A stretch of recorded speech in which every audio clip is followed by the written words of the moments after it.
ایک بڑا مسئلہ ہے, لوگ اکثر کنفیوز رہتے ہیں اس حوالے سے.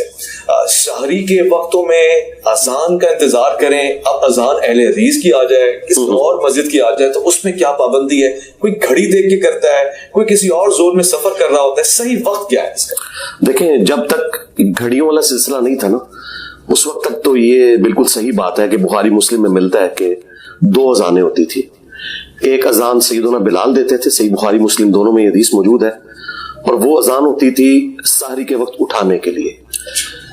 اللہ کے نبی الاسلام کی حدیث ہے بخاری مسلم دونوں میں کہ جب بلال اذان دیں تم کھانا پینا موقوف نہ کرو, البتہ ابن ام مکتوم جب اذان دے تو تم کھانا پینا چھوڑ دو, کیونکہ وہ نابینا شخص ہیں اور وہ اس وقت تک اذان نہیں دیتے جب تک کہ انہیں کوئی طلوع فجر کا پتہ نہ دے. تو یہ پوری حدیث ہے بخاری مسلم میں جس کے اندر دونوں اذانوں کا ذکر موجود ہے. تو اللہ کے محبوب صلی اللہ علیہ وآلہ وسلم کے مبارک زمانے میں اذان ہی اناؤنسمنٹ ہوتی تھی ختم سحری کی, کیونکہ ٹائمنگ تو نہیں تھی, کوئی چیز سٹینڈرائز ہے نہیں تھی.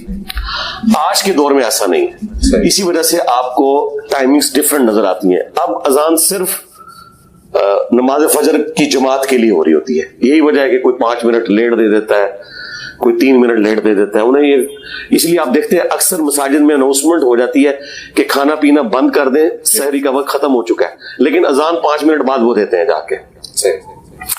تو آپ کے پاس اپنا ٹائم ٹیبل موجود ہے اگر اپنے سٹی کا, وہ سٹینڈرائز ہے. ختم سحری اور افطار کے اندر کوئی فرق نہیں ہے. جو اہل تشیع کے یہاں بھی تھوڑا بہت فرق پایا جاتا ہے نا, وہ بھی ان کے اب جدید علماء یہ کہہ رہے ہیں کہ وہ ہم نے احتیاط کے طور پہ کیا تھا. جب ایک چیز سائنٹیفکلی ثابت ہو گئی کہ طلوع فجر ہو گئی اور وہاں سے غروب آفتاب ہو گیا, کہ سورج کا غروب ہونا یقینی ہو گیا, وہ پہلے یقین کو گین کرنے کے لیے کہتے تھے کہ تھوڑی سی سیاہی بھی آ جائے. اب ہمیں سائنٹیفکلی یہ پتا ہے, ٹو لائٹ کے اعتبار سے بھی, لیٹ لانگس کے اعتبار سے پوری کیلکولیشن ہوئی ہوئی ہے کہ یہ زمین کی کرویچر ہے اور اس کے بعد سورج واقعتاً غائب ہو چکا ہے, یا اس وقت جو ہے وہ ختم سحری ہو چکی ہے اور طلوع فجر ہو چکا ہے.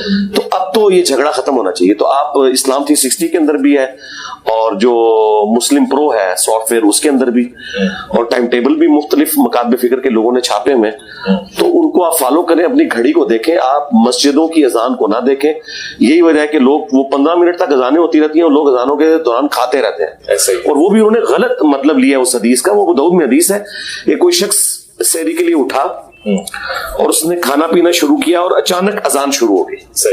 اب جب وہ اذان اچانک شروع ہوئی ہے نا, وہ ٹرانزیشن پیریڈ ہے, طلوع فجر داخل ہو رہی ہے, تو نبی اسلام نے فرمایا جلدی جلدی جو اپنے سامنے برتن ہے نا اس میں سے تھوڑا سا لے لو, تاکہ وہ ٹرانزیشن پیریڈ کا تھوڑا سا ایج حاصل کر لو. جس طرح بخاری مسلم میں حدیث ہے کہ جس نے طلوع آفتاب سے پہلے فجر کی 1 رکعت بھی پا لی اس نے پوری نماز پا لی, اور جس نے غروب آفتاب سے پہلے عصر کی 1 رکعت پا لی, اگرچہ باقی کی 3 رکعتیں اس کی غروب آفتاب کے بعد ہوئی, اس کو عصر کی نماز اس کی قضا نہیں ہوگی. تو ٹرانزیشن پیریڈ کا ایڈوانٹیج لیا, نہ کہ یہ کہ آپ نے یہ تماشا لگانا ہے کہ آپ یہاں تو پاکستان میں آپ اذانوں پہ اٹھے نا تب بھی آپ آدھا گھنٹہ کھاتے رہے 2000, تو روزہ نہیں ہوگا اس سے. اچھا, ہاں جی, نہیں ہوگا, بالکل نہیں ہوگا. بڑا ایک سنجیدہ معاملہ ہے, یہ حساس معاملہ ہے, اس پہ ذرا آپ کی بہت ہی گہری نگاہ رہنی چاہیے.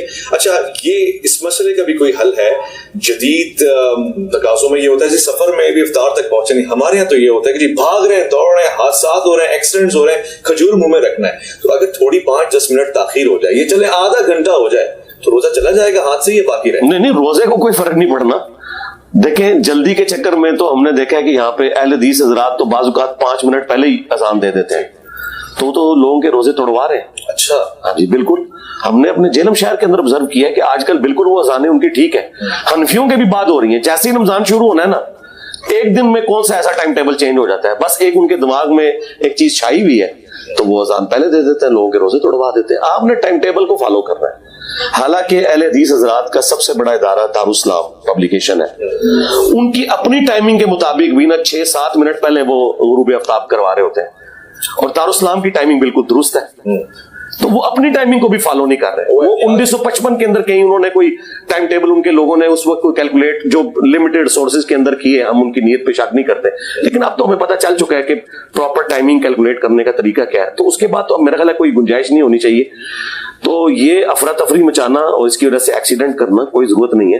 تاخیر ہو جائے تو کوئی مسئلہ نہیں, کوئی مسئلہ نہیں ہے. تاخیر جس کو کنڈیم کیا گیا نا, وہ جان بوجھ کے تاخیر کرنا ہے, بیٹھے ہوئے ہیں اور جان بوجھ کے آپ جو ہے نا وہ افطار کو لیٹ کر رہے ہیں خام خواہ, تو ظاہر ہے کہ آپ اللہ کے حکم کو توڑ رہے ہیں نا. سنت تو یہ ہے کہ آپ نے سحری جو ہے وہ لیٹ سے لیٹ کرنی ہے اور افطار جلدی سے جلدی کرنا ہے, لیکن ٹائم سے پہلے نہیں کرنا. اور اس کے پیچھے حکمت یہ ہے کہ اسلام کی ایک مینٹالٹی ہے کہ انسانیت کی جسم میں بہتری ہو. بہتری تو یہی ہے نا کہ آپ کے روزے کا سپین کم ہو جائے گا, وہاں سے آپ ساری لیٹ کریں اور افطار ٹائم پہ فوراً کر لیں تو آپ کو وہ تکلیف اور مشقت جو روزے کی ہے وہ کم سے کم وقت کے لیے گزارنی پڑے گی. باقی اس کو جو سنی شیعہ کنفلکٹ بنا کے ایک مصیبت کھڑی کر دی ہے نا, تو یہ بالکل غلط ہے. اچھا, کچھ ریسرچر نام نہاد یہ بھی کہتے ہیں جی دین تو ایک ہی ہے, اللہ تعالیٰ نے جو وقت رکھ دیا وہ سب کے لیے یکساں ہے. مثلا حضرت عیسیٰ علیہ السلام کے زمانے میں جو روزے رکھے جاتے تھے, آج ان کی قوم یا ان سے چاہنے یا محبت کا دعویٰ کرنے والے چاند دیکھ کے افطار کر رہے ہیں. اگر تو اصلاً تو ہمیں وہیں تک جانا چاہیے, تاخیر کرنی چاہیے, بجائے یہ کہ بالکل جب سورج اپنی کرنیں چھوڑ رہا ہو, رخصت کر رہا ہو, اس وقت الوداع نہ کریں. دیکھیں جی, قرآن میں بالکل واضح ہے کہ آپ نے روزے کو مکمل کرنا ہے رات ہونے تک.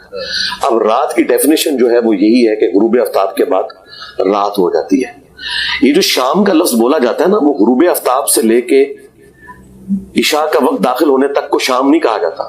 شام جو ہے وہ غروب آفتاب سے پہلے ہے. عصر اور مغرب کا درمیانی جو فرق ہے نا, اسے شام کہا جاتا ہے. جو لوگ وہ اہل تشیع حضرات بھی پلی لیتے ہیں نا کہ جی لیل کا لفظ ہے, تو لیل رات ہے. رات کب شروع ہوتی ہے؟ جب غروب آفتاب ہوگا. ہاں, تو بس غروب آفتاب کے بعد رات شروع ہوگی. آپ غروب کو انشور کریں, یہ میں بھی اس حق میں ہوں کہ غروب کو انشور کرنا ضروری ہے. میں تو یہ نظاروں کے ساتھ روزہ نہیں کھولتا. اتفاق کرتے ہیں کہ پہلے مغرب کی نماز پڑھ لیں پھر افطار کریں. نہیں, پہلے آپ افطار کریں. ظاہر ہے اس مشقت میں اپنے آپ کو کیوں ڈالنا ہے, آپ پہلے افطار کریں پھر تسلی سے آپ نماز پڑھیں. کہتے ہیں کہ خود سنت کا طریقہ کار بھی یہ رہا اور شیخین کا طریقہ کار بھی یہ تھا. وہ جو الموطا ممالک سے یہ روایت پیش کرتے ہیں وہ منقطع ہے. اچھا, ہاں جی, وہ جس راوی نے بیان کیا ہے نہ حضرت ابو بکر کا زمانہ اس نے پایا نہ حضرت عمر کا, اور اس نے کہا جی شیخین جو ہے وہ نماز مغرب پڑھنے کے بعد افطار کرتے تھے, وہ الموطا ممالک کی روایت ہی منقطع ہے. بلکہ میں ایک دفعہ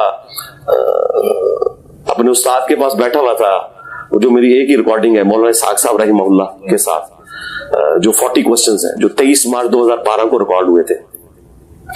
تو اس دوران انہوں نے ایک کتاب اٹھائی ہوئی ہے اور وہ اینک سے کر رہے ہیں, اور پھر وہ انہوں نے ساتھ ہی بولا کہ بھائی اینت شیخین دا زمانہ ہی نہیں پایا ہوا, ایک ہی میں کہندا ہوا ہے. وہ یہی مسئلہ اس وقت بیان کر رہے تھے, اور یہ ویڈیو میں بھی آیا ہوا ہے. یعنی یہ جو میں کہہ رہا ہوں نا روایت منقطع ہے, تو یہ میرا صرف موقف نہیں ہے, جو علم حدیث میں ایکسپرٹیز رکھنے والے لوگ ہیں.